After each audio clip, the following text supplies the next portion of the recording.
తెలంగాణ ఉద్యమకారులు లాఠీలతో కొట్టే పనులు అన్నారు అంతే. అదే లాఠీలు కొట్టే కరెక్ట్. ఈ రోజుకు కూడా మా మీద ఏదైనా దొరికితే ఇంకా మళ్ళీ కొడదామనే ఆలోచనతో ఉన్నారు తప్పితే అరే ఒక తెలంగాణ ఉద్యమంలో అగ్రభాగాన్ని ఉన్నారు. ఎన్ని సందర్భాలలో లాఠీ తాగడం తెలంగాణ ఉద్యమం కన్నా ముందు తగిలాయి, తెలంగాణ ఉద్యమం తర్వాత తగిలాయి. ఇన్ని అని చెప్పలేను కానీ చాలా సార్లు లాంటి దెబ్బలు తిన్నా బాగా. ఒకసారి అయితే యూనివర్సిటీస్ బిల్లుకు వ్యతిరేకంగా మినిస్టర్ క్వార్టర్స్ ముట్టడి చేశాము. అది బాగా గుర్తుండిపోయింది. కంచె దాటి దూకిపోయాం 2005 అనుకుంటా. 2005లో దూకి ముందుకెళ్ళినప్పుడు వెనకకు కొత్తగా వచ్చినాయి లాఠీలు, అంటే కర్ర లాఠీలు పోయి ఆ లాఠీలు వచ్చాయి వీపు మీద. మేము దూకి వెళ్ళామని చెప్పేసి కోపంతో ఎస్ఐ వీపు మీద ఒక 4 దెబ్బలు వేసింది. అసలు అది చాలా రోజులు ఇబ్బంది పెట్టింది. ఆ గాయం చాలా గట్టి కొట్టాడు. మగ పోలీసులు డీల్ చేశారు, చాలా గట్టి కొట్టారు. అది బాగా గాయమైంది నాకు. ఆ తర్వాత తెలంగాణ మూమెంట్లో అయితే ఎన్ని గాయాలు అయ్యాయి, చాలా గాయాలు. ఎందుకు ఇదని చెప్పేసి విరమించుకోవాలని ఆలోచన అనిపించలేదు. ఎందుకంటే నేను అన్యాయం కోసం కొట్లాడుతున్నా కదా, అంటే న్యాయం కోసము పోరాటం చేస్తున్నా, అన్యాయానికి వ్యతిరేకంగా పోరాటం చేస్తున్నా. కాబట్టి ప్రతి ఉద్యమం కూడా నాకు స్ఫూర్తినిచ్చింది తప్పితే ఇక నువ్వు ఆగిపోని నాకు ఎక్కడా కూడా అనిపించలేదు. ఎందుకంటే జార్జి రెడ్డి జంపాల వారసత్వాన్ని నేను తీసుకున్నదాన్ని, జార్జి ఆలోచనల్ని నేను పుణికిపుచ్చుకున్నదాన్ని.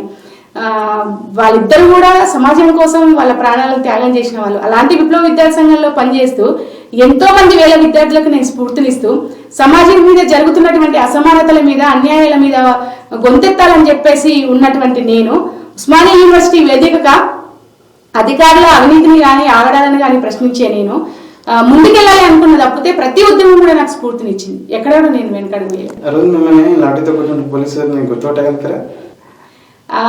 నారాయణగూడలో ఒకసారి మోడల్ స్కూల్స్ కు వ్యతిరేకంగా ఉద్యమం చేసినప్పుడు రాస్తారోక చేసాం, చాలాసేపు రాస్తారోక చేసాం. వెహికల్స్ అన్నీ ఆగిపోయాయి. బహుశా ఎస్ఐ గుర్తులేదు కానీ చెయ్యి బట్టి ఇట్లా లాగేశాడు, అంటే కొంచెం మిస్బిహేవ్ చేశాడు. నాకు నేను చెంప మీద కొట్టాను బాగా. ఆ సార్ ఫేస్ కూడా గుర్తుంది. కానీ ఆ తర్వాత మళ్ళీ ఆ కోపంలో నేను చేయడము, ఆయన మీద కూడా చాలా ప్రెషర్స్ ఉంటాయి కదా పోలీసు వాళ్ళ మీద కూడా, వాళ్ళ వ్యక్తిగత విషయం కాదు కదా అది. నేను అక్కడ రాస్తారోక చేయడం అనేది ప్రజలకు కొంచెం అసౌకర్యము. నా ఉద్దేశం ఏంటంటే నా డిమాండ్ ఇట్లన్నా ప్రభుత్వానికి తెలుస్తుందేమో అని చెప్పేసి నా డిమాండ్ను ప్రభుత్వం దృష్టి తీసుకుపోవడం నా ఉద్దేశం ఒక ఉద్యమకారినిగా. అట్లా కొంచెం ఇబ్బంది జరిగింది. ఆయన గుర్తున్నాడు. తర్వాత ఉస్మానియా యూనివర్సిటీలో పోలీసులు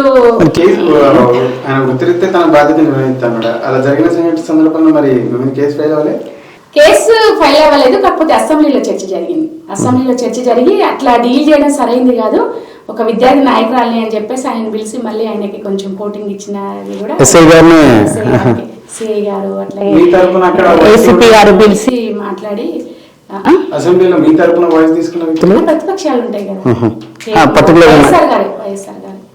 వైఎస్ఆర్ గారు టైంలోనూ ఏమో జరిగింది. చంపకేసి పోలీసులను కూడా కొట్టారు. చనిపించినటువంటి కాకి చొక్కల మీద కూడా చేసుకున్నారు. అట్లా జరిగినాయి మూమెంట్లో చాలా. జార్జి రెడ్డి స్ఫూర్తితో ముందుకెళ్లే వ్యక్తి అని చెప్పేసి అన్నారు. జార్జి రెడ్డి మరణం తర్వాత పీడిఎస్ ఎందుకని చెప్పేసి నీరు గారిందని చెప్పేసి, అంటే ఒక క్రమం ఈ రోజు కొందరు భావంతో నిర్వీర్యమైందని చెప్పేసి, నిజంగా నిర్వీర్యమైందా, నీరు గారిందా, వారి మరణం తర్వాత ఎందుకు ఆ పరిస్థితులు దాపరించాయంటే? లేదు, జార్జి రెడ్డి గారి మరణం తర్వాత పీడిఎస్ విద్యార్థి సంఘం చాలా పతాక స్థాయిలో పనిచేసింది. మీరు జంపాల చంద్రశేఖర్ ప్రసాద్ చూసుకున్నా, పోలా శంకర్ని చూసుకున్నా, లేకపోతే కొద్ది కాలం కాదు, దాదాపు 2005 తెలంగాణ మూమెంట్, ఆల్మోస్ట్ తెలంగాణ ఉద్యమం 2014 వరకు కూడా పీడిఎస్ పాత్ర చాలా క్రియాశీలకమైంది. అసలు పీడిఎస్ విద్యార్థి సంఘంలో 100 మంది 1000 మందితో సమానం, అటువైపు వాళ్ళల్లో 1000 మంది మాకు ఒక్కళ్ళతో సమానం. అంత చైతన్యంతో రగిలిపోయే వాళ్ళం ఇష్యూస్ వస్తే. ఇప్పుడు కూడా ఏం తగ్గలేదు, కాకపోతే కొన్ని చీలికలు డిస్టర్బెన్సెస్ రావడం వల్ల ఎవరికి వాళ్ళు సంఘాలు అంటే పెట్టుకొని నడిపిస్తున్నటువంటి పరిస్థితి. కానీ ఇష్యూస్ మీద ఇప్పటికీ కూడా వాళ్ళు ఉద్యమాలు చేస్తున్నారు. అవ్వలేదు ఇప్పటికి కూడా బలంగానే ఉంది. జార్జి రెడ్డి గారి మీద, జార్జి రెడ్డి గారి గురించి చెప్పాలంటే సత్యవతి గారు ఏం చెప్తారు? జార్జి యొక్క స్ఫూర్తి, జార్జి యొక్క చైతన్యం, జార్జిని ఇప్పుడే కాదు ఎప్పటికీ మరవలేము. ఆ చైతన్యం మాలో ఆ రోజు ఏదైతే బీజం పడిందో అది మేము చచ్చే వరకు ఉంటుంది. ఏ విధంగా స్ఫూర్తి, ఏ అంశంలో స్ఫూర్తి అంటే అన్యాయాన్ని వ్యతిరేకించడం, సమాజంలో ప్రతి ఒక్కరు సమానమే అనే భావజాలం, స్త్రీ పురుష సమానత్వం కావచ్చు, తెలంగాణ కావచ్చు, మొత్తం ప్రపంచవ్యాపితంగా కావచ్చు, కులాలు మతాలు లేని సమాజం కావాలనుకోవడం కావచ్చు, దోపిడీ వ్యవస్థ లేని సమాజాన్ని ఏర్పాటు చేయాలనేటువంటి ఒక సిద్ధాంతం ఏదైతే ఉందో అది ఎప్పటికీ అందరికీ స్ఫూర్తిదాయకం. దానికోసం కదా జార్జి బలయ్యాడు. దానికోసం ఒక న్యూక్లియర్ ఫిజిక్స్లో గోల్డ్ మెడలిస్ట్ అంటే George Reddy, it's not a joke. ఆ కాలంలోనే ఫస్ట్ గోల్డ్ మెడలిస్ట్. మీరు ఫిజిక్స్ డిపార్ట్మెంట్కి వెళ్తే జార్జి రెడ్డి గారి పేరు ఉంటుంది. ఈరోజు జార్జి రెడ్డి గారి మీద ఒక సినిమా వచ్చింది అని అంటే ఎంత స్ఫూర్తిని నింపేటువంటి మనిషి. కాబట్టి అది ఎప్పటికీ ఆ భావం కావచ్చు, ఆ స్ఫూర్తి కావచ్చు, ఆ చైతన్యం కావచ్చు మాలో ఉంటూనే ఉంది. ఉస్మానియా యూనివర్సిటీ చరిత్రలో నాకు తెలుసు, అది మీరు అన్నట్టు మొట్టమొదటి వ్యక్తిని అందులో గోల్డ్ మెడల్ న్యూక్లియర్కి సంబంధించిన విభాగానికి సంబంధించిన అట్లా ఫోటో ఉంటుందని చెప్పేసి అంట. మీరు కూడా నాకు తెలిసి మొట్టమొదటి వ్యక్తి అనుకుంటున్నా మీ లిటరేచర్కి సంబంధించిన ఈ విభాగం నుంచి వచ్చినటువంటి. ఇంగ్లీష్ లో లేదు, నాకన్నా ముందు వాళ్ళు ఉన్నారు పీడిఎస్సీలో, నాగేశ్వరరావు సార్ వాళ్ళు ఉన్నారు, అశోక్ అన్న వాళ్ళు ఉన్నారు, వాళ్ళు పీడిఎస్సీలో పనిచేసిన వాళ్ళే. అంతకన్నా ముందు కూడా యాక్చువల్గా ఏంటంటే మహిళల్లో లేరు, మొట్టమొదటి మహిళ. ఎట్లా అనిపిస్తుంది? చాలా హ్యాపీగా అనిపించింది. నిజానికి నాయకుడైనటువంటి ఒక వ్యక్తి మొట్టమొదటిగా ఒక విధంగా ఉన్నాడు, మీరు కూడా ఒక విధంగా అక్కడి నుంచి ఉన్నారు. చాలా హ్యాపీ, చాలా సంతోషం. ఎందుకంటే నేను ఏదైతే సాధించాలనుకున్నానో అకాడమిక్స్లో అది నాకు అందడం అనేది ఒక గొప్ప విషయం.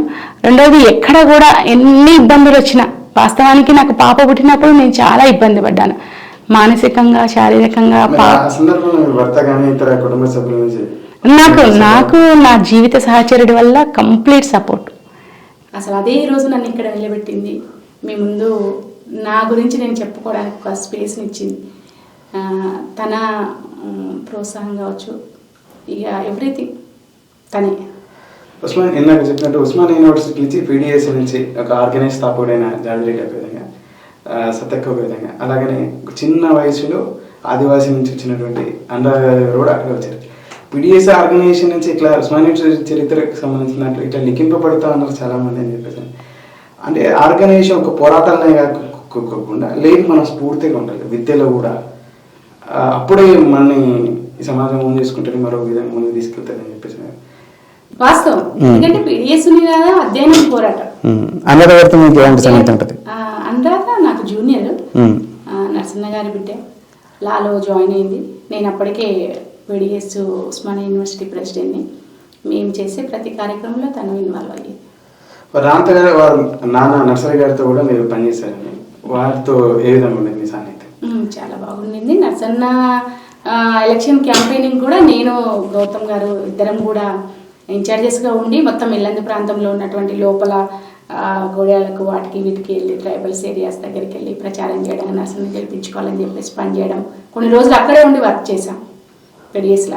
అది ఒక భాగం మా సంఘం. మీరు ఆ గ్రామంలో తిరిగారు కదా, అక్కడ నర్సయ్య గారి మీద ఆ గూడాల ప్రజల అభిప్రాయాలు ఏ విధంగా ఉండేది? బయట అయితే చాలా గొప్పగా వారి గురించి చెప్పుకోవచ్చు అంటారు. అయితే వాస్తవానికి అక్కడ ఆదివాసుల జీవన ప్రమాణాలు మెరుగుపడాల్సినంత మెరుగుపడలే వీరి అసమర్థత కారణం చేత.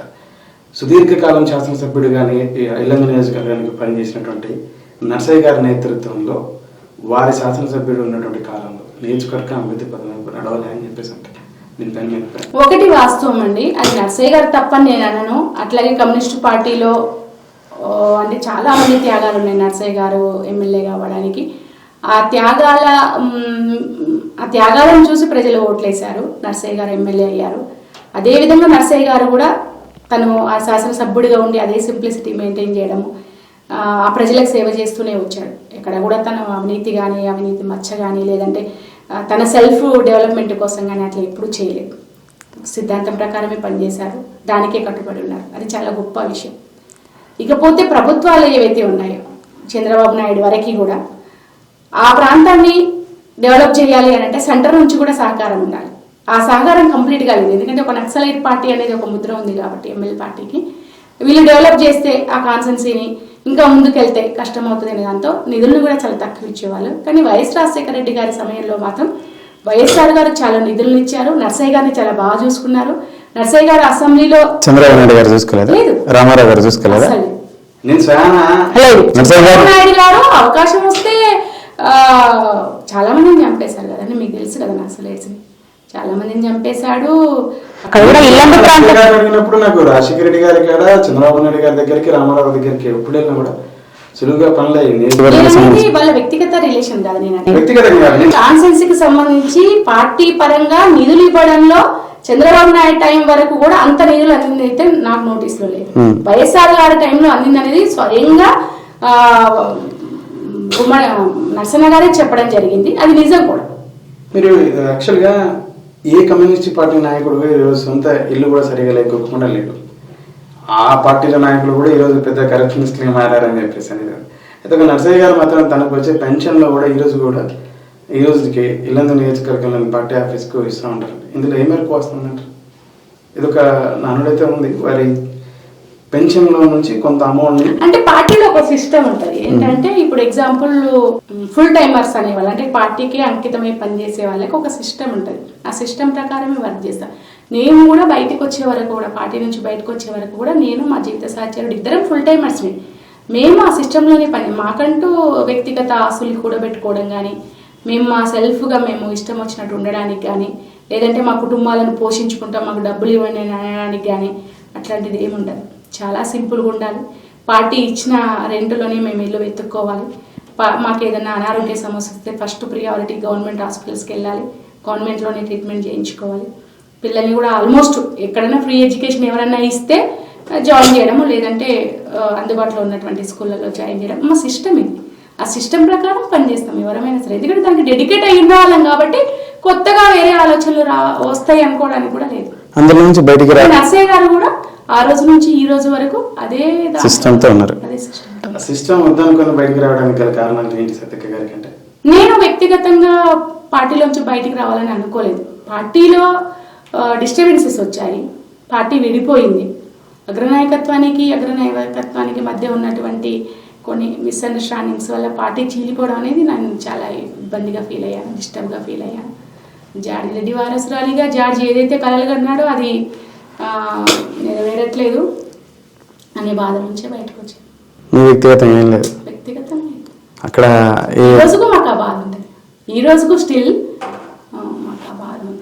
కంచి వచ్చిన తర్వాత వైఎస్ఆర్టీపీ పార్టీని చూస్ చేసుకోవడానికి కారణం ఏంటంటే? వెంటనే చూస్ చేసుకోలేదు, నాకు జాబ్ వచ్చింది, జాబ్లో జాయిన్ అయ్యాను. కాకపోతే నాలో ఏదైతే భావాలు ఉన్నాయో వాటిని నేను చంపుకోలేదు. పార్టీని చూస్ చేసుకోవాలన్న ఆలోచన వచ్చినప్పుడు అదే పార్టీని చూస్ చేసుకోవాలన్నటువంటి ఆవశ్యకత ఎందుకు ఏర్పడింది? ఎందుకంటే వైఎస్ రాజశేఖర రెడ్డి గారి మీద నాకు ఒక నమ్మకం, ఆ కుటుంబం మీద ఒక నమ్మకం. వాళ్ళు ఒక మాట ఇచ్చారంటే వెనక్కిపోదు. వైఎస్ఆర్ గారి సంక్షేమ పాలనలో అనేక మంది విద్యార్థులు ఒక ఉన్నతమైనటువంటి స్థానాన్ని వాళ్ళు పొందారు. ఫీజు రియంబర్స్మెంట్ కావచ్చు, ఆరోగ్యశ్రీ పథకం కావచ్చు, అదేవిధంగా 108 కావచ్చు, 104 కావచ్చు, రైతు రుణమాఫీ కావచ్చు, ఉచిత కరెంటు కావచ్చు, ఉచిత కరెంటు మీద మొదటి సంతకం కావచ్చు. ఆ రోజు రైతులు చంద్రబాబు నాయుడు టైంలో రైతులు ఆత్మహత్యలు చేసుకొని చాలా మంది కుటుంబాలు రోడ్డున పడ్డ సందర్భంలో వైఎస్ఆర్ గారు పాదయాత్ర చేసి వాళ్ళందరికీ ఒక భరోసానిచ్చి ప్రభుత్వాన్ని ఏర్పాటు చేసిన తర్వాత ఆయన ఏదైతే మాట ఇచ్చాడో పాదయాత్రలో ఆ మాటకు కట్టుబడి పరిపాలన అందించాడే, ఆ పరిపాలన నేను నా కళ్ళతో చూశాను. అది ఒక నమ్మకం నాకు. ఆ నమ్మకంతోనే వైఎస్ షర్మిల గారు కూడా తెలంగాణలో ఖచ్చితంగా ఒక ధీటైనటువంటి నాయకురాలుగా ఎదుగుతారు. మళ్ళీ ఈ తెలంగాణ సమాజానికి ఒక మంచి సంక్షేమ పాలన షర్మిల గారి ద్వారా అందుతుంది అని చెప్పేసి భావించి షర్మిల గారు ఈ తెలంగాణ వద్దని తెలంగాణ మీద పాదయాత్ర చేయడం జరిగింది, అది కూడా మీరు చూశారు, దాన్ని కూడా వ్యతిరేకించారు. నాకు మళ్ళీ ఇంకొక నమ్మకం ఎలా వచ్చిందని చెప్పేసి నేను ఇదే చెప్తున్నా. చాలా మంది కూడా నాతో మాట్లాడుతున్న మాట ఏంటంటే తెలంగాణ వ్యతిరేకులకు మీరు ఎట్లా సపోర్ట్ చేస్తారు అనేది. నేనేమంటున్నానంటే 10 ఏళ్ల తెలంగాణ తర్వాత ఇవాళ మనం ఏందని మళ్ళీ మనల్ని మనం క్వశ్చన్ చేసుకునే పరిస్థితి ఏర్పడ్డది. ఆ రోజు తెలంగాణ ఉద్యమంలో ఎవరి వాదనలు వాళ్ళే. షర్మిల గారి వాదన షర్మిల గారిది కావచ్చు, చంద్రబాబు నాయుడుది కావచ్చు, XYZ వాళ్ళది కావచ్చు. ఈ రోజు తెలంగాణ ప్రభుత్వంలో నిజంగా ఏ తెలంగాణ ఉద్యమ ద్రోహి లేకపోతే, అర్థమైందా? నేను ఇందాక చెప్పాను కదా చాలా మంది పేర్లు, వాళ్ళు ఎవ్వరూ లేకపోతే నిజంగా మీరు వేసిన ప్రశ్నకు ఒక అర్థం ఉంటుంది.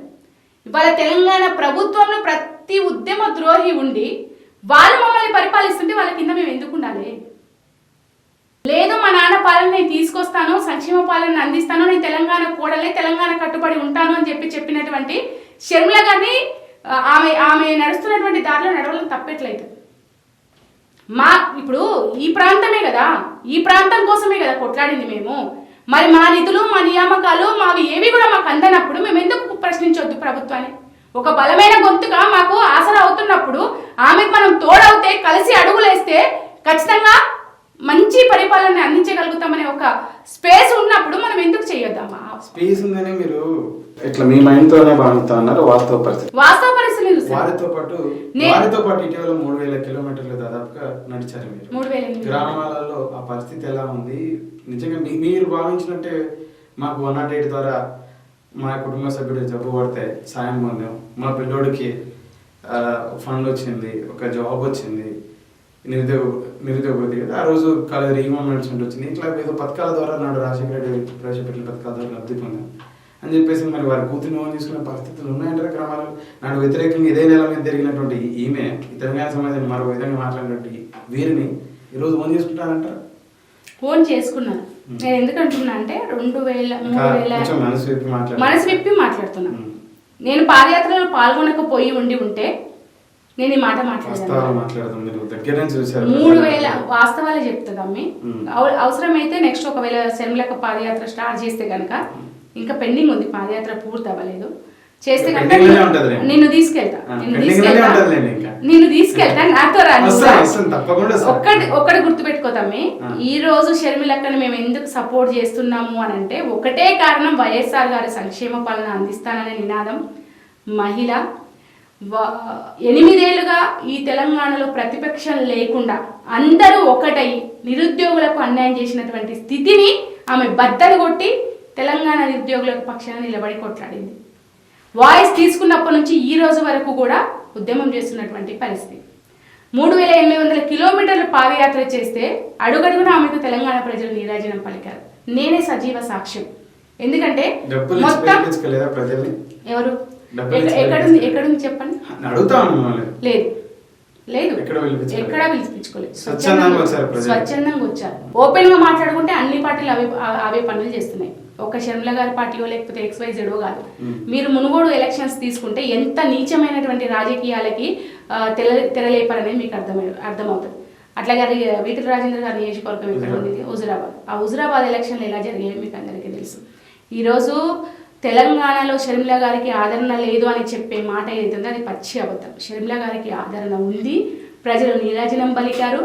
ఆమె చేసినటువంటి పాదయాత్ర ఏదైతే ఉందో ఒక నిద్రలేని పరిస్థితే ప్రభుత్వానికి ఏర్పడింది. ఒక్కరోజు కూడా ఆమె పాదయాత్ర స్టార్ట్ అయిందంటే మీరు నమ్మరు, 24 కిలోమీటర్లు ఒక రోజు అయితే వైఎస్ఆర్ గారు నడిచినటువంటి దాన్ని కూడా మించిపోయారు. 1-2 సందర్భాలు అంటే 26 కిలోమీటర్లు నడిచారు. ఒక మహిళ కుటుంబానికి దూరంగా నెలల రోజులు రాత్రనక పగలనక ఎండనక వర్షంలో తడుచుకుంటూ ఎంత దూరం అయితే అంత దూరం వర్షం వస్తే ఒకసారి అయితే తేనెటీగలు అసలు వెంటబడి ఒక 2 కిలోమీటర్ల వరకు చుట్టుపక్కల ఉన్న వాళ్ళందరినీ కలిసి ఒక్క తేనెటీగ కూడా కనవలేదు. నేను కూడా నాకు కూడా కనలేదు. అంటే అట్లాంటి సందర్భాల్లో కూడా చాలా ధైర్యంగా ముందుకెళ్ళినటువంటి దీశాలి షర్మిల గారు. ఆ శక్తి, మహిళా శక్తి మామూలు శక్తి కదా. ఆమె అనుకున్నది ఏదైతే ఉందో అది సాధిస్తుందనే నమ్మకం అయితే ఉంది. చూద్దాం ఏం జరుగుద్ది అనేది. కానీ వాస్తవంగా చెప్పేది ఏంటంటే తెలంగాణలో వైఎస్ఆర్ గారికి అభిమానులు విపరీతంగా ఉన్నారు. అందులో డౌట్ పడాల్సిన అవసరం ఏం లేదు.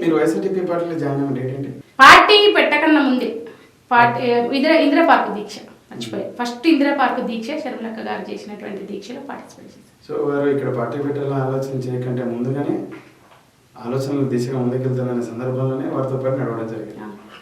ఇలా ఇంకా చాలా మంది ఉన్నప్పటికీ కూడా సతక గారికి చాలా ఎక్కువ ప్రాధాన్యత ఉంటుంది షర్మిల గారి దగ్గర అని చెప్పేసి.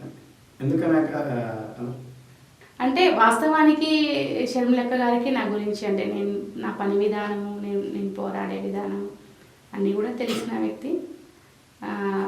నిజాయితీ, మనం చేసే పని, మన హార్డ్ వర్క్, మనం ఏదైతే నమ్మినామో దానికోసం పనిచేసే విధానం నచ్చి ఉండొచ్చు. చాలా దగ్గరగానే చూస్తాం. చిన్న మాట ఏంటంటే ఏపూరు సోమని గారు కానీ, మిమ్మల్ని గారు కానీ, ఇంకొక 3 నెలలు 5-10 మంది వీళ్ళందరికీ ఆర్థికమైన వెసులుబాటుని షర్మిల గారు పెద్ద ఎత్తున సమకూర్చడం జరుగుతుంది. సమకూర్చుతా తులనాలు వరచడం జరిగింది. తర్వాత ఆ దిశగా ముందుకు వెళ్తుంది. అందుకని వాళ్ళ సిద్ధాంతాలని పక్కన పెట్టి ఇప్పుడు సుమన్ అయినా మీరైనా అంత స్ఫూర్తిదాయకంగా ఉన్నటువంటి సత్యక్క గారు స్ఫూర్తిని నింపినటువంటి ఏ వ్యక్తులకైతే స్ఫూర్తిని నింపారో వాళ్ళే ఈరోజు విమర్శించడానికి అవకాశం ఉంది. ఈ ఆర్థిక వెసులుబాటు కోసమైనా నువ్వన్నట్టు తమ్మి నేను చెప్తాను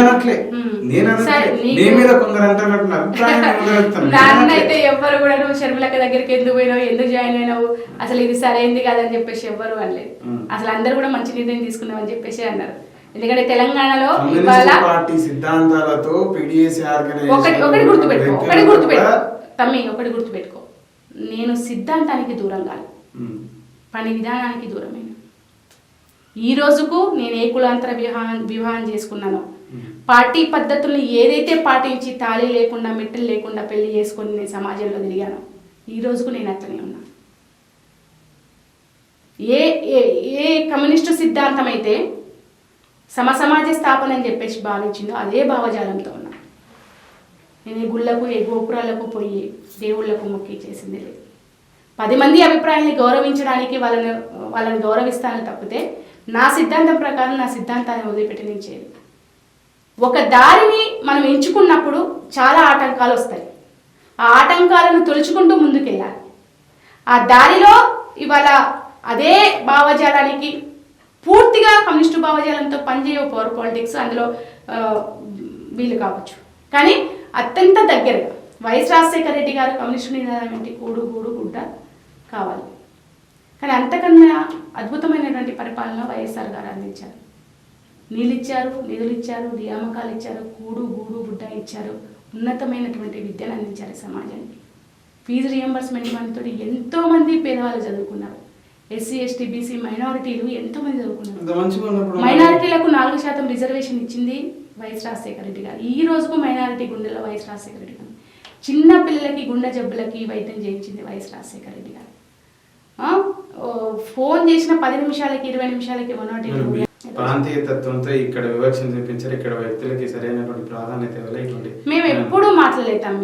తెలంగాణ వస్తే మన పరిపాలన మాకు వస్తుంది అని భావించాం.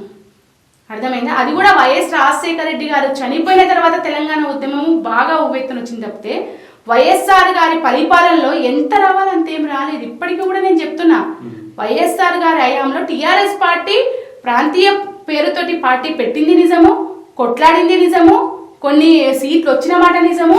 కానీ మొత్తం యావత్ తెలంగాణ ప్రజలందరూ కూడా అదే నినాదంతో లేరు.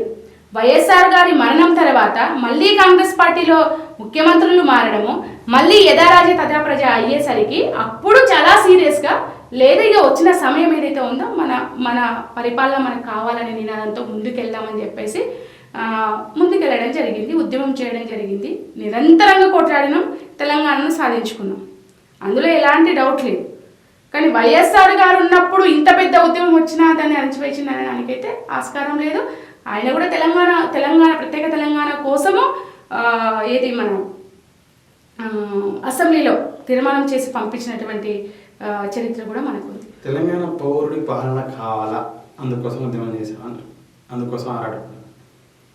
తెలంగాణ పౌరుడి 10 ఏళ్ల పాలనలో దాదాపు 10 సంవత్సరాలు పూర్తి చేసుకున్నటువంటి ఈ పాలనలో ప్రజల పరిస్థితి ఏంటి అంటే, ప్రమాణాలు ఏ మేరకు మెరుగుపడ్డాయంటే, మీరు చదువుకున్న ఉస్మానియా యూనివర్సిటీ పరిస్థితులు ఏ విధంగా ఉన్నాయంటే, ఈ రాష్ట్ర విద్యా వ్యవస్థ వైద్య వ్యవస్థ ఏ మేరకు మెరుగుపడ్డాయంటే, రవాణా వ్యవస్థ ఏ మేరకు మెరుగుపడ్డాయంటే, ఒకటి వాస్తవం ఏంటంటే, సరే మిగతా అంశాలు ఎట్లా ఉన్నప్పటికీ కూడా నియామకాల మీద నాకు సీరియస్గా విమర్శ ఉంది ప్రభుత్వం మీద. ఎందుకు నియామకాలనంటే, మేము ఇవాళ ఉస్మానియా యూనివర్సిటీలో అడుగుపెట్టినాము అని అంటే కొన్ని తరాలకు అందంది మేము అందుకోవాలి. మా నెక్స్ట్ జనరేషన్స్ ఏవి కూడా ఇబ్బంది పడొద్దు. మేము చదువుకొని మా అమ్మ నాన్నల కళలు అన్నటువంటి విలువలు కావచ్చు, లేకపోతే వాళ్ళు కలగన్నటువంటి జీవితం కావచ్చు అందించాలని చెప్పేసి భావించి ఉస్మానియా యూనివర్సిటీలో నాతో పాటు అనేక వేల మంది జాయిన్ అయ్యారు. అవేవి కూడా నెరవేరట్లేవు అని అనుకున్నప్పుడే ఉద్యమం చేసినాము, ప్రాణాలు అర్పించినాము, కొట్లాడినాము, దెబ్బలు తిన్నాము, అర్ధాకలితో ఉన్న రోజులున్నాయి. అసలు ఆకలిని తెలిసినా చంపుకొని నీళ్లు తాగి ఉద్యమం చేసిన రోజులు ఉన్నాయి. ఆమరణ దీక్షలు కావచ్చు, రైలు రోకోలు కావచ్చు, రాస్తా రోకోలు కావచ్చు, వంట మార్పులు కావచ్చు, మిలియన్ మార్చ్ కావచ్చు, సాగరహారం కావచ్చు, సంసద్ యాత్ర కావచ్చు, ఏదైనా కావచ్చు తమ్మి. మా తెలంగాణ మాకు వస్తే మా బతుకులు మారుతాయని అనుకున్నాం. గది తప్ప మా కళ్ళ ముందు మారిందా? మారలేదు కాబట్టి నేను కొట్లాడుతున్నా. ఈ రోజుకు కూడా మారాలని కొట్లాడుతున్నా. అది జీవితం మొత్తం కొట్లాటేనా? అంతే. నేడు మీరున్నటువంటి పార్టీ పరిస్థితి ఏంటి తెలంగాణ అంటే? $1 మిలియన్ ఫస్ట్ దుకాణం సరి చేయబోతా ఉన్నారు, మూసేసి మెర్జీ చేయబోతా ఉన్నారు అని చెప్పేసి అని నాన్న మీరు ఇందాక అన్నట్టు ఏ సంక్షేమ పాలన ఏ పార్టీ ద్వారా చేశారో అదే పార్టీలకి విలీనం కాబోతుందని చెప్పేసి ఇలా వివిధ రకాల ప్రశ్నలు దీని మీద మీరు ఏమైనా మాట్లాడగలుగుతారు? ఒకటి నాకైతే బయట చెప్తున్నది అయితే నిజమని నేను నమ్మట్లేదు. అంటే ఇక్కడ తెలంగాణలో మీ పరిస్థితి ఏంటి అప్పుడు? నేను ఒకటి చెప్తున్నా, అందుకంటే నేను నిజంగా నమ్మట్లేదు. ఎందుకంటే షర్మిలక్క నేను నిలబడతా, మిమ్మల్ని నిలబెడతానని చెప్పి చెప్పింది ఒకటి. రెండోది, వాళ్ళు ఇచ్చిన మాట నిలబెట్టుకునే వ్యక్తులు. ముఖ్యంగా షర్మిలక్క ఏదైతే చెప్పిందో అదే చేస్తుందనే ఆలోచనతో నేను ఉన్నాను. రెండోది ఏంటంటే విలీనం అనే మాటనైతే నేను యాక్సెప్ట్ చేస్తలేను. పార్టీలో విలీనం కాదు, కాంగ్రెస్ పార్టీలో విలీనం అయితే చెయ్యదు. ఎందుకంటే అక్క చాలా బలంగా ఉంది, గట్టిగా ఉంది. సరే, ఒక ఒక ఒక స్టెప్ ముందుకు ఏంటంటే ఇక్కడ పొత్తుకు వెళ్దామనే ఆలోచన కాంగ్రెస్కు వచ్చింది. షర్మిలక్కతో మాట్లాడిన మాట వాస్తవం, చర్చలు జరుగుతున్న మాట వాస్తవం. పొత్తుకు పోయి కలిసి పోటీ చేస్తే ఓట్లు చీలకుండా ఒక మంచి సంక్షేమ ప్రభుత్వాన్ని అందించవచ్చు అనే ఆలోచనతో షర్మిలక్క గారు ఉండొచ్చు. అది ఇంకా మా దృష్టికి రాలేదు. ఖచ్చితంగా అక్క మాతో మాట్లాడతారు. తర్వాత నేను విలీనం అయితే అవలనే చెప్తున్నా, ఇంకా అయితే ఏంటి అప్పుడు చెప్తాను. చిరంజీవి గారు చేశారు, పెద్ద ఎత్తున వ్యతిరేకమైనటువంటి కాంగ్రెస్ వ్యతిరేకంగా ఆవిర్భవించిన పార్టీని విలీనం చేశారు. తర్వాత ఇంకా అట్లా ఎన్ని పార్టీలు విలీనమై చూద్దాం ఏం జరుగుతుంది. తెలియదు. ఈ ప్రొఫెసర్ కోదండరాంగా విలీనం చేయడం జరిగింది. ఇంకా కొందరు వ్యక్తులు కోదండం సరే విలీనం చేయలేదు, ఆలోచన వైపు ఉన్నారని చెప్పేసి అంటున్నారు. అఫీషియల్ గా విలీనం చేయకపోయి ఉండొచ్చు, ఏ విధంగా ముందుకు వెళ్తున్నారు అనేది. అలాగే నవ తెలంగాణ పార్టీ అనేది ఏంటి? సరే, ఇంకా చివరిగా సతగారు ఏం కావాలనుకుంటున్నారు? శాసనసభ్యురాలా, పార్లమెంట్ సభ్యురాలా, లేకపోతే ఎక్కడి నుంచి మీరు పుట్టిన గ్రామమా, లేకపోతే భర్త గారి గ్రామమా? అంటే ఇప్పుడు ఇది కాదక ఒక గుర్తింపు ఏమన్నా కావాలా? ఈ గుర్తింపుతో ఇంకా కొన్ని చేసేది ఉందని చెప్పేసి ఖచ్చితంగా. ఎందుకంటే అధికారం ఉంటేనే మనం ఏదైనా ప్రజలకు సేవ చేయగలుగుతాం. అందులో ఇబ్బంది పడేది ఏం లేదు. ఓపెన్ గా నేను బోధన నుంచి కంటెస్ట్ చేయాలని చెప్పేసి అనుకున్నాను. బోధన ఇన్ఛార్జిగా కూడా నాకు షర్మిల గారు అవకాశం ఇవ్వడం జరిగింది. అక్కడ వర్క్ చేస్తున్నాము. రేపు అక్క ఆశీర్వదిస్తే షకీల్ గారు అనుకుంటా ఆర్థికంగా అలాగే అక్కడ సామాజికంగా అధికార పార్టీ అండదండలు మెండుగా ఆశీర్వాదం మెండుగా వ్యక్తులు ఢీకొడతానని ఆత్మవిశ్వాసం ఉన్నదా? ఉంది. ఎందుకుంది అని అంటే ప్రజలు ఎప్పుడైనా సరే ప్రజల కోసం పనిచేసే వాళ్ళకి నీరాజనం పలుకుతారు. ఇవాళ కాకపోవచ్చు, రేపు కాకపోవచ్చు. ఇప్పుడు చేస్తానని కదా, చెయ్యని వాళ్ళని ప్రశ్నిస్తా. ఇప్పుడే కదా నాకు అవకాశం. రాష్ట్ర ప్రజల దృష్ట్యా చాలా కార్యక్రమాలు చేశారు, గుర్తింపులు తెచ్చుకోగలిగినారు, చాలా మందికి స్ఫూర్తిని అవ్వగలిగినారు. యూనివర్సిటీ విద్యార్థులకు ఎక్కువగా బోధన ప్రజల సమస్యల మీద ఇవన్నీ అక్కడ పనికిరావు. బోధన ప్రజలు మా కొరకు ఏం చేసింది, మా కొరకు ఏం మేరకు నిలబడగలుగుతుంది, రేపు పోరాటం ఏ మేరకు చేయగలుగుతుంది అని చెప్పేసి. అలాగే అక్కడ నియోజకవర్గ శాసనసభ్యుడు ఏ విధంగా ఈ కార్యాచరణ ఇప్పటివరకు మీరు ఏం చేయనట్టున్నారు అనేది ఒకటి ఉంది. ఒకటి చెప్తా, రాష్ట్ర ప్రభుత్వాలని ప్రశ్నించిన మేము, రాష్ట్ర ప్రభుత్వాలు చేసినటువంటి పాలసీల మీద ఉద్యమం చేసి వెనక్కి పంపించిన నేను, అంత ఉద్యమాన్ని నిర్మించి అన్ని విజయాలు సాధించిన నేను ఇంత బోధనకి ఏం చేయలేనా తమ్మి? చాలా చేస్తా. షర్మిలకు అవకాశం ఇస్తే చాలా చేస్తా. బోధన అవకాశం ఇవ్వకపోతే ఆగిపోతావా? ఆగిపోను. నా స్ట్రగుల్ నాకు ఉంటుంది కదా, అక్కతోటో లేకపోతే ఉంటుంది కదా. బోధన నుంచి పోటీ చేయాలని ఫిక్స్ అయిపోయాను. అవకాశం వచ్చినా రాకపోయినా ఎమ్మెల్సీకి ఏ పార్టీ అవకాశం లేదు, స్వతంత్రంగానే చేశాను. ఇండిపెండెంట్ గా ఉంది. రేపు కూడా రెండు పరిస్థితులు తారుమారైతే సంసిద్దామా? చూద్దాం. ఆ పరిస్థితి రాదనుకుంటున్నాను. ఇష్యూ ఆఫ్ ది బెస్ట్ రాకూడదనే కోరుకున్నాం. చివరిగా మీరు మరలా తీసుకుంటే ఒక చిన్న ప్రశ్న. మీరు ఇందాక వివాహానికి సంబంధించిందని చెప్పేసి అన్నారు. ముందుగా చేతులెత్తి మీకు నమస్కరిస్తా ఉన్నా. ఎందుకు ఆదర్శ వివాహం అని చెప్పేసి అని ఒక వెలమ కమ్యూనిటీ నుంచి నేడు కేసీఆర్ గారు ఆ కమ్యూనిటీ నుంచి వచ్చే కారణం చేత తనని అపోజ్ చేసే వ్యక్తులంతా కమ్యూనిటీని బేస్ చేసేసుకొని మాట్లాడడం జరుగుతుంది. ఒక కుగ్రామం నుంచి వచ్చిన నేను కూడా గ్రామాలలో ఎంత మనం సమాజాన్ని చూసినా ఏ పరిస్థితుల్లో కానీ తెలిసి ఒకవేళ ఒక అగ్రకులానికి సంబంధించినటువంటి అగ్రకులంగా పరిగణింపబడుతున్న సమాజం నుంచి వచ్చిన వ్యక్తి మాల కమ్యూనిటీకి సంబంధించిన సోదరిని మీ ఆర్గనైజ్లో పనిచేసే వ్యక్తిని చేసుకోవడం. ఆ సందర్భంలో కుటుంబం నుంచి సమాజం నుంచి మీ మీద కొన్ని ఒక విధమైనటువంటి అభిప్రాయం కానీ కొన్ని సమస్యలు తలెత్తాయి. వాటిని అధిగమించి ఈరోజు చాలామంది నేను ఆదర్శం అని చెప్పేసి నాయకులు వ్యాపారవేత్తలు చెప్పుకుంటారు, కానీ వారి చర్యలు ఉండట్లేదు. ఆ చర్యతో మీరు ముందుకు జరిగారు. అది ఎలా జరిగింది? ఈ పీరియడ్ ఉంది కదా, మీ వివాహం అనేది జరిగినప్పటి నుంచి ఇప్పటి వరకు మీరు ఫేస్ చేసిన సమస్యలు ఏంటి? ఇందాకన్నారు వారి సహకారంతో ఈరోజు మీ ముందర ఉన్న తమ్మి ఆ స్పేస్ని తీసుకోగలుగుతాను. మీ చాయిస్ ఇస్ ద బెస్ట్. అది నా నోటి మాటతో కాదు, ఆ క్రమమే చెప్తా ఉంది, ఆ ఎక్స్పీరియన్స్ చేస్తా ఉన్నారు. అయితే ఈ ఎక్స్పీరియన్స్ మీరు ఆ రోజు ఆ విశ్వాసం తీసుకోగలిగినారు. ఎలా తీసుకోగలిగినారు వారి మీద? ఈ మధ్యలో కొంత ఆ క్రమం గురించి చెప్పగలరు. ఒకటి యాక్చువల్గా అంటే మేము ఇద్దరం కూడా సమాజం కోసం పనిచేయాలని చెప్పేసి అనుకున్న ఆలోచన చాలా బాగా నచ్చింది. But is very sincere. అంటే బయటికి ఇప్పుడు నాలాగా అరవడం కానీ లేకపోతే యాక్టివ్గా ఉండడం కానీ తిరగడం కానీ అట్లా ఉండడం అనమాట. Very calm going but very strong. Power plus minus బాగా స్ట్రాంగ్. ఏదైనా సరే ఆలోచింపజేస్తారు. ఈ రెండో తనలో నాకు బాగా నచ్చింది. అఫ్ కోర్స్ రెండోది మహిళల్ని బాగా గౌరవిస్తాడు. అసలు అమ్మంటే చాలా ఇష్టం. అఫ్ కోర్స్ చాలా. తన చుట్టూ గౌతమ్ ఉన్నాడు అంటే ఆర్గనైజేషన్లో చుట్టూ అమ్మాయిలు ఉండేవాళ్ళు. గౌతమన్న అసలు వాళ్ళ నిజంగా చెప్తున్నా తమ్మి, ఈ వేదికగా చెప్తున్నా, ఈవెన్ వాళ్ళ సొంత పర్సనల్ ఇందాక ఒక మాట అన్న షర్మిలమ్మ విషయంలో అట్లాంటి సమస్యలు కూడా అన్నకు చెప్పుకునే అంత స్వేచ్ఛ గౌతమ్ విషయంలో అమ్మాయిలకి. అట్లా చాలామంది అమ్మాయిలు లీడర్స్గా తయారు చేసిండు. ఇప్పుడు నిజామాబాద్లో సరిత కావచ్చు, సౌందర్య కావచ్చు, చెప్పుకుంటే చాలా మంది ఉన్నారు వాస్తవానికి అమ్మాయిలు ఒక పీక్ స్థాయిలో పనిచేసిన. మీరు ప్రపోజ్ చేసారా, వారు ప్రపోజ్ చేశారని నేనే చేశా. ఆఫ్ కోర్స్, కానీ నేనే చేశా, తనేం చేయలేదు. అంటే నేను కొంచెం గడుసులే, నేనే చేశాను. తను చేయలేదు, వెంటనే యాక్సెప్ట్ చేయలేదు. కొంచెం టైం తీసుకున్నాడు. అంటే ఇప్పుడు నువ్వు చెప్పినటువంటి అంతరాలు ఏవైతే ఉన్నాయో మరి అది ఏమన్నా ఆలోచించాడేమో తెలియదు, కానీ మళ్ళీ ఆలోచించుకోండి, నేను నీకు సూట్ అవుతానో లేనో అని చెప్పేసి అన్నాడు. కానీ నేను ఫిక్స్ అయ్యాను, అందులో ఏం లేదు అని చెప్పాను. నేను అన్నట్టుగా కూడా ఇంట్లో అసలు యాక్సెప్ట్ చేయలేదు. 2 years స్ట్రగుల్ చేశాను. పీజీ ఫస్ట్ ఇయర్ స్టార్టింగ్లో చెప్పాను, 2 years పీజీ అయిపోయే వరకు కూడా ఇంట్లో యాక్సెప్ట్ చేయలేదు. తర్వాత ఒప్పించుకున్నాను. అమ్మ నాన్న అందరి అంగీకారంతోనే జరిగింది. అది కూడా స్టేజ్ మ్యారేజ్, పార్టీ చేసింది పెళ్ళి. అది ఫస్ట్ మా నియోజకవర్గం అంటే నాగర్ కర్నూలు జిల్లాలో ఫస్ట్ ఆదర్శ వివాహం. నాగర్ కర్నూలు జిల్లాలో నాకు తెలిసి ఇప్పటివరకు మా కుటుంబం నుంచి కావచ్చు, మా ఊరు నుంచి నేను ఫస్ట్ డాక్టరేట్ని, మా నియోజకవర్గంలో ఆల్మోస్ట్ ఉన్నారేమో నాకు తెలియదు, కానీ ఒక ఉద్యమ ప్రస్థానాన్ని కొనసాగిస్తూ దాన్ని ఇప్పటికీ కూడా ఆ స్ఫూర్తితో ఉంటూ పేద ప్రజల కోసం, పేద విద్యార్థుల కోసం, సమాజం మారాలి, అందరూ సమానంగా ఉండాలి, ఒక సమసమాజ భావజాలం కోసం పనిచేస్తున్నాను కదా.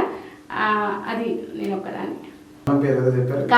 కారకొండ ఆ గ్రామం నుంచి వచ్చినటువంటి పోరాట స్ఫూర్తి కలిగినటువంటి మహిళల్లో మొట్టమొదటి, విద్యలో మంచి ప్రావీణ్యం మంది ర్యాంకులు తీసుకునే వ్యక్తులలో మొదటి వ్యక్తి, డాక్టరేట్లు తీసుకునే దానిలో మా యూనివర్సిటీలో మొదటి వ్యక్తి, అంటే మీ దానికి సంబంధించిన సెక్టర్. తర్వాత ఆదర్శ పోరాటాల ద్వారా ఫలితాలు తీసుకునే సందర్భంలో ఈ ఆర్గనైజేషన్లో పనిచేసారో విత్ ఇన్ ద పీరియడ్లో ఒక పీక్ దిశకి వెళ్ళడంలో ఇలా చాలా వాటిని చూసారు. కానీ రాజకీయాలు మాత్రం కాస్త తప్పుడో లేకపోతే అటు ఇటు ఊగిసలాడుతున్నట్టున్నారు. సరిదిద్దుకొని ముందుకు వెళ్ళాలని చెప్పేసి మనసుకోరు. మీ గ్రామానికి సంబంధించి సాయి ఇటీవల గాయకుడు మరణం జరిగింది. వారి మిస్సెస్ది ఊరు అని చెప్పేసి వారి భార్య గారితో కూడా మీకు వారి భార్య మీతో సన్నిహితం ఉంటుంది ఏంటి? నేను సాయిచంద్ గారి మరణం మీద వెళ్ళాను. సాయిచంద్ గారితో పరిచయం ఉంటుంది. సాయి పీడిఎస్సీలో పనిచేశాడు. రజనీ అంటే రజనీ వాళ్ళ అమ్మమ్మ వాళ్ళ ఊరు మా ఊరు. మేమిద్దరం చిన్నప్పటి నుంచి ఆల్మోస్ట్ తన హాలిడేస్కి రావడం, అట్లా కలిసి ఆడుకోవడం, అన్ని ఏదైనా విషయాలు ఉంటే డిస్కస్ చేసుకోవడం అట్లా జరిగేది. తర్వాత తను హైదరాబాద్ వచ్చిన తర్వాత నాతోనే ఉండింది. సాయి పరిచయం ఆ సమయంలోనే ఇద్దరు కలిసి అంటే ఆర్గనైజేషన్లో చాలా సీరియస్గా పనిచేశారు. సాయి అయితే వెరీ సీరియస్. రజనీ కూడా ఆల్మోస్ట్ పీడిఎస్లో ఉన్నంత కాలం యాక్టివ్గానే పనిచేసింది. తర్వాత ఇంకా తెలంగాణ వారి నేచర్ ఉద్యమం ఏంటి? స్టార్ట్. వారి నేచర్ ఏంటి? సాచని గారి భార్య చాలా మంచి అమ్మాయి, చాలా మంచిది, మంచి కైండ్ హార్టెడ్ ఉమెన్. రీసెంట్ గా బేసిక్ వారి మరణం తర్వాత వెంటనే వారికి గిడ్డంగుల సంస్థ చైర్మన్ పదవి ఇవ్వడం, ఇది ఎలా ఇస్తారని చెప్పి చాలా మంది విమర్శించారు. వారి భర్త అంటే వేరు, వారి భార్య క్వాలిఫికేషన్ ఇవ్వడం కారణం చేత ప్రభుత్వం అలా ఎలా నిర్ణయం తీసుకుంటుందని ఒక విమర్శ ఉంది దీనిపై. అసలు అంటే ఎమ్మెల్యేలు చనిపోతే ఎమ్మెల్యేల సీట్లు భార్యలకు ఇచ్చింది లేదా? గిడ్డంగి పదవి ఇస్తే ఏమైంది? అది తప్పే ఇది తప్పే అంటా ఉంది చాలా. ఎట్లా తప్పైతే అది ప్రభుత్వం, వాళ్ళ ప్రభుత్వం చేస్తున్నటువంటి నిర్ణయం. అంటే కుటుంబంలో తనని కోల్పోయి చాలా ఇబ్బందికరమైన పరిస్థితులలో ఉన్నప్పుడు వాళ్ళని ఆదుకోవాల్సిన బాధ్యత ప్రభుత్వానికి కాదా? ఒకవేళ ప్రభుత్వం అది ఇవ్వకపోతే మళ్ళీ ఈ గొంతులే మాట్లాడకపోతున్నాను, ఎందుకు ఇవ్వలేదు, ఇట్లా ఎట్లా అన్యాయం చేసిరని చెప్పేసి మాట్లాడకపోతున్నాను. ప్రభుత్వం సరైన నిర్ణయం తీసుకుంది ఆ విషయంలో. రజనీకి అది చెందాల్సింది. చివరిగా ఇటీవల గద్దర్ గారి మరణం జరిగింది, మీరు అక్కడ చాలా ఎమోషనల్. గద్దర్ గారితో మీకు ఎటువంటి సమస్య? అదే చాలా బాధాకరం. ఎందుకంటే తెలంగాణ ఉద్యమము ఒక పతాక స్థాయికి తీసుకొచ్చిన దాంట్లో గద్దర్ అన్న కావచ్చు, సాయి కావచ్చు, చాలా ప్రధానమైన పాత్ర ఉంది. సరే వయసులో చిన్న అయినప్పటికీ కూడా చాలా మెచ్యూరిటీగా పనిచేసిన వాడు సాయి. ఇక గద్దరన్న అయితే చెప్పొద్దు, గద్దరన్నకు సాటి లేదు, దీటు లేదు. ఇద్దరిని ఈ సమయంలో కోల్పోవడం నిజంగా చాలా బాధాకరం. ముఖ్యంగా గద్దరన్నతో సాన్నిహిత్యం అంటే ఆ రోజు నుంచి తెలంగాణ సాయుధ పోరాటం కావచ్చు, తెలంగాణ తొలి దశ ఉద్యమం కావచ్చు, నక్సలైట్ మూమెంట్లో తను ఉండి ప్రజలకు ఒక స్ఫూర్తిని ఇవ్వడం కావచ్చు, తర్వాత కాల్పులు జరిగినప్పుడు కూడా అంటే చాలా ధైర్యంగా ఎదుర్కోవడం కావచ్చు. చంద్రబాబు నాయుడు ప్రభుత్వం ఏ ప్రభుత్వాలు తప్పు చేసినా తిట్టిండు, ఎవరు మంచి చేసినా పోయిండు, అది ఆయనలోనే చూడగలుగుతాం. అంత గొప్ప వ్యక్తిని కోల్పోవడం అయితే నిజంగా చాలా బాధాకరం. ఇదండి పలు రాజకీయాల అంశం మీద అలాగే తన వ్యక్తిగత జీవితానికి సంబంధించిన అంశాలు సత్య గారికి మనం